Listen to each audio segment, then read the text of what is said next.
আপনাদের সাথে একটা ইটালিয়ান রেসিপি শেয়ার করতে চলেছি। বাট এখানে ইটালিয়ান রেসিপিতে আমরা ইন্ডিয়ান ফ্লেভার আনার চেষ্টা করব। এটা কেন বললাম সেটা জানতে গেলে অবশ্যই আপনাদেরকে ভিডিওটা শেষ অবধি দেখতে হবে। আমি দেবলীনা পাইন, কুইজিন ক্যাসেলে আপনাদের সবাইকে ওয়ার্ম ওয়েলকাম জানাচ্ছি।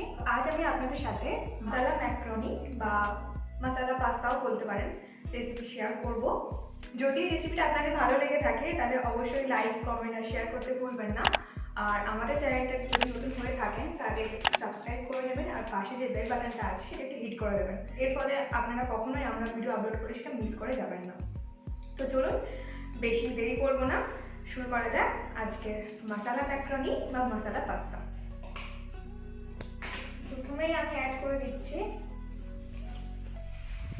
1 টিস্পুন বাটার। এরপর আমি অ্যাড করে দিচ্ছি এখানে ক্রাশ জিঞ্জার, ক্রাশ গার্লিক,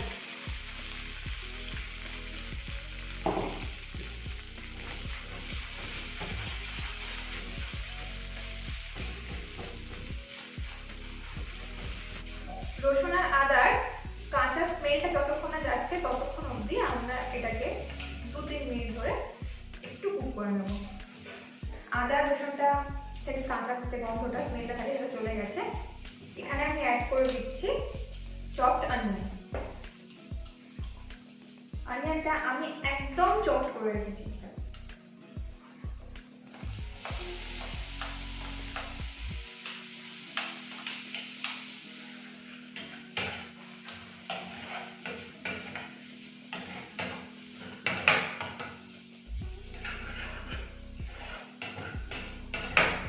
অনিয়নটা আমাদের কুক হয়ে গেছে। এবার আমি এখানে অ্যাড করে দিচ্ছি চপড টমেটো। টমেটোগুলোকেও আমি একদম চপ করে রেখেছিলাম।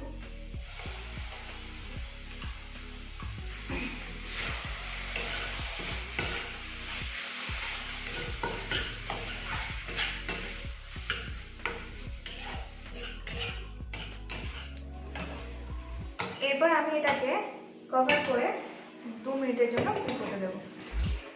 পাস্তা ভালো হওয়ার একটা সিক্রেট টিপস হলো টমেটো। টমেটোটাকে আপনারা যতক্ষণ টাইম নিয়ে ভালোভাবে কুক করতে পারবেন পাস্তার টেস্টটা কিন্তু ততটাই ভালো হবে। তো টমেটোটা আপনারা খুব ভালোভাবে কুক করবেন। যতক্ষণ পর্যন্ত আমাদের টমেটোটা কুক হচ্ছে আমরা এখানে পাস্তাটা বয়েল করে নেব। জলের মধ্যে আমি অ্যাড করছি সল্ট।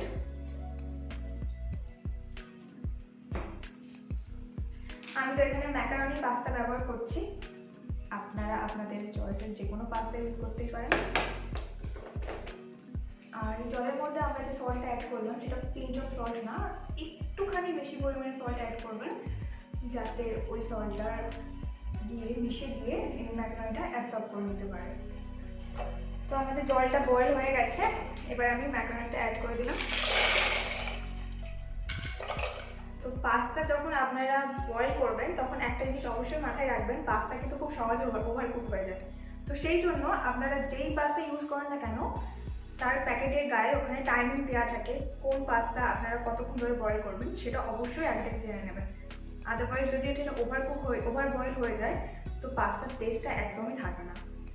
তো ওটা একটু দেখে নেবেন।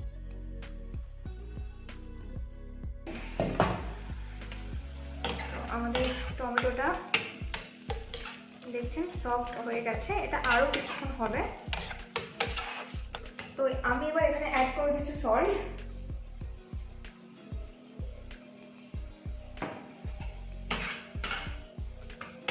ভালো করে নাড়াচাড়া করে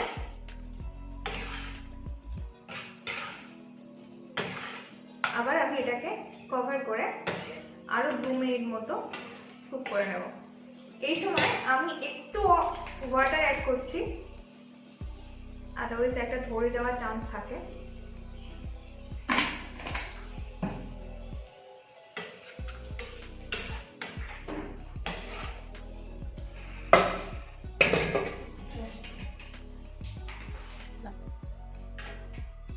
আমাদের পাস্তাটা বয়েল হয়ে গেছে। এবার আমি এটাকে গ্যাসের ফ্লেমটা অফ করে দিলাম আর জলটা ঝারিয়ে নেব। এখানে পাস্তার যে দুধটা আছে সেটা আমরা ফেলে দেবো না, এটাকে আমরা যে সবজিগুলো আমরা পাস্তাতে অ্যাড করতে চলেছি এটাকে প্রসেস করানোর কাজে ব্যবহার করব এই জলটা আমরা ফেলে দেবো। তো আমাদের টমেটোটা খুব হয়ে গেছে। এবার আমি এতে অ্যাড করছি টমেটো সস। আমি এখানে অ্যারাউন্ড 4 টেবিল স্পুন মতো টমেটো কেচাপ অ্যাড করলাম।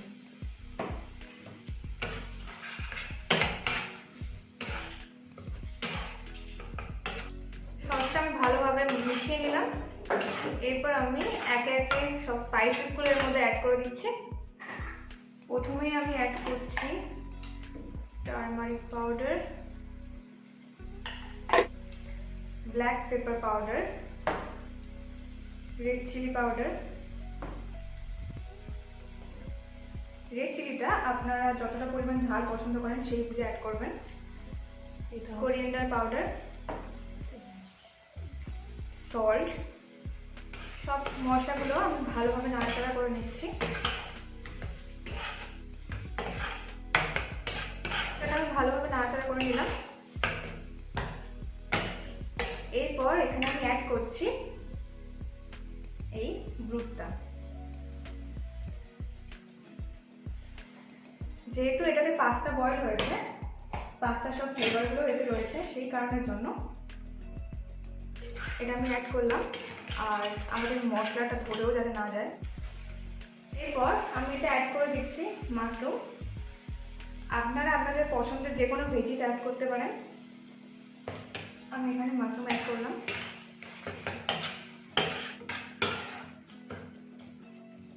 মাশরুমটাও আমরা ভালোভাবে কুক করে নেব।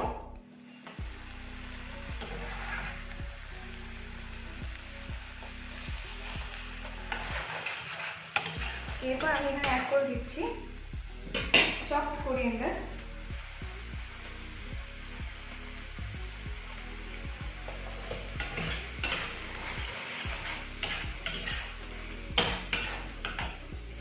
রেড পেপারগুলো অ্যাড করে দিচ্ছি, গ্রিন ক্যাপসিকাম আর ইয়েলো বেল পেপার।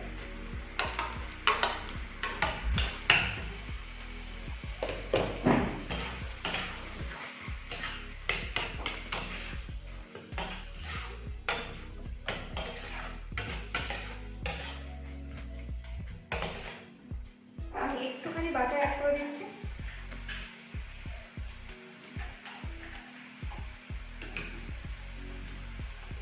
এবং এটাকে আমি কভার করে 2 to 3 মিনিটস কুক করে নেব।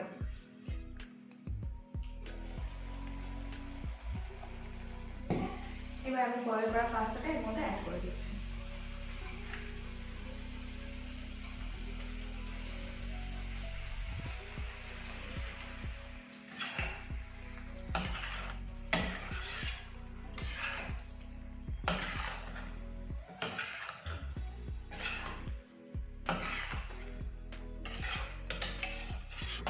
পাস্তাটার সাথে সস বলতে পারেন আমরা গ্রেভি তাকে আমরা ভালোভাবে মিশিয়ে নেব। আর নুনটা অবশ্যই আপনারা আগে থেকে টেস্ট করে দেবেন, কারণ আমরা যে পাস্তা বয়েল করেছিলাম যে জলটায়, ওতে অলরেডি আমরা নুন দিয়ে বয়েল করেছিলাম, সেই জলটাই আমরা এখানে ইউজ করছি। তো নুনের পরিমাণটা অবশ্যই আগে টেস্ট করে নিয়ে তারপর পাস্তার নুন অ্যাড করবেন। এরপর আমি অ্যাড করে দিচ্ছি চিলি ফ্লেক্স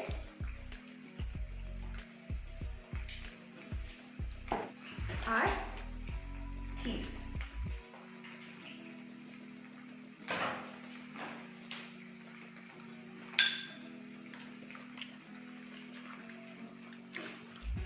এবার আমি এটাকে ঢাকা দেব। তো এটা ঢাকা দেওয়ার কারণ একটাই, যাতে চিজটা একটু মেল্ট হয়ে যায়। যতক্ষণ পর্যন্ত চিজটা মেল্ট হয়েছে ততক্ষণ পর্যন্ত আমরা এটাকে কভার করে রাখবো। চিজটা মেল্ট হয়ে গেছে। এবার যেহেতু আমি আপনাদেরকে প্রথমেই বলেছি ইন্ডিয়ান স্টাইল, সেটা হচ্ছে এই গরম মশলার জন্য সব শেষে আমরা এখানে অ্যাড করে দেবো একটু গরম মশলা। এই গরম মশলাটা অ্যাড করার জন্য পাস্তাটা দেখবেন একদম একটা অন্যরকম ফ্লেভার চলে আসবে। তো আমি এখানে অ্যাড করে দিচ্ছি গরম মশলা। একবার আমি নাড়াচাড়া করে নিচ্ছি। আমাদের পাস্তা ডান। আমাদের মশালা পাস্তা সার্ভ করার জন্য একদম রেডি। আমি এখানে এটাকে গরম গরম সার্ভ করে নিচ্ছি। তো আপনারা অবশ্যই রেসিপিটা বাড়িতে ট্রাই করবেন আর আমাকে কমেন্ট করে জানাতে ভুলবেন না যে আপনাদের কেমন লাগলো। আর যদি ভিডিওটা ভালো লেগে থাকে তাহলে একটু লাইক, কমেন্ট আর শেয়ার করতে ভুলবেন না। তো সবাই ভালো থাকবেন, সুস্থ থাকবেন।